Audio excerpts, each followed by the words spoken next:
জীবনে ইচ্ছে আর মনের জোর থাকলে সবকিছুই সম্ভব। বিশেষভাবে সক্ষম হয়েও জীবনের লড়াইয়ে অটুট সে।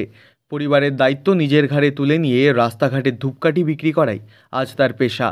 এমএ বিএড পাশ করলেও জোটেনি চাকরি। বাধ্য হয়ে জীবন বাঁচানোর তাগিদে এই পেশা বেছে নিয়েছে বছর 31-এর এই যুবক। জীবনে ইচ্ছে ছিল একটা ভালো চাকরি করে পরিবারের পাশে দাঁড়ানোর। নামেই সে শুধু বিশেষভাবে সক্ষম। তার কাজ এবং তার চেষ্টা আজ অনেকের কাছেই অনুপ্রেরণা বটে। স্নাতক এবং বিএড পাশ করার পর 2022 সালে টেটও পাশ করে বছর 31-এর আশিস সাহা। তবে এখনও জোটেনি চাকরি। কিন্তু চাকরি না পেলে কি হবে? জীবন যুদ্ধে থেমে থাকেনি সে। পরিবারে বাবা মা ও 2 ভাইয়ের দায়িত্ব নিজের ঘাড়ে নিয়ে পেটের দায়ে আজ জায়গায় জায়গায় ঘুরে ধূপকাঠি বিক্রি করছে আশিস। আমবাড়ি, নকশালবাড়ি, মাটিগাড়া, শিলিগুড়ি কোর্ট মোড়, শিলিগুড়ি জংশন সহ বিভিন্ন জায়গায় ঘুরে ঘুরে ধূপকাঠি বিক্রি করে কোনো মতে নিজের দিন যাপন করছে সে। এই প্রসঙ্গে আশিস বলে, এমএ বিএডের পর 2022 সালে টেটও পাশ করেছি, তবে এখনও চাকরি পাইনি। ফলে নিজের দিন যাপনের জন্য এই কাজ বেছে নিয়েছি। থেমে থাকলে হবে না, জীবনে এগিয়ে যেতে হবে। তাই কখনো নিজের বাড়িতে বানিয়ে, আবার কখনো বাজার থেকে কিনে রাস্তায় রাস্তায় এই ধূপকাঠি বিক্রি করছি। চাকরির জন্য এখনও লড়াই করছি, তবে পেট চালানোর দায়ে এই কাজ। জীবনে কাজ তো করতেই হবে, সেই অর্থে থেমে থাকাটা উচিত না। সোজা সোজা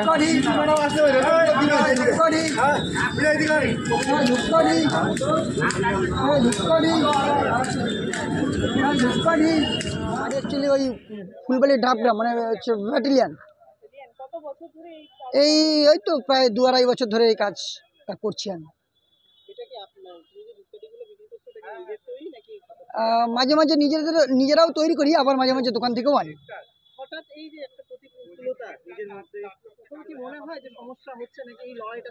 না, এই লড়াইটা চলে, কারণ এখন তো আমি তো অ্যাকচুয়ালি আমার টেট পাস করে বসে আছি। MA BEd complete, TET pass, তো চাকরির জন্য লড়াই করছি। এখন তো পেটের দায়ে করতে হচ্ছে। এটা প্রতিকূলতা ঠিক আছে, ওটা কোনো মনে হয় না, তবে লড়াই করে বাঁচতে হবে। এই আমার চোখের সমস্যাটা জন্ম থেকেই। হ্যাঁ, চলে মোটামুটি। এখন জিনিসপত্রের যে দাম, তাতে ওই কোনোরকম চলে যায় আর কি।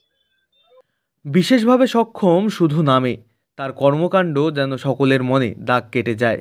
মনে অদম্য ইচ্ছা এবং ধৈর্য নিয়ে চাকরির জন্য লড়াই করার পাশাপাশি নিজের পরিবারের মুখে অন্ন জোগাতে জায়গায় জায়গায় ধূপকাঠি বিক্রি করাই আজ তার পেশা।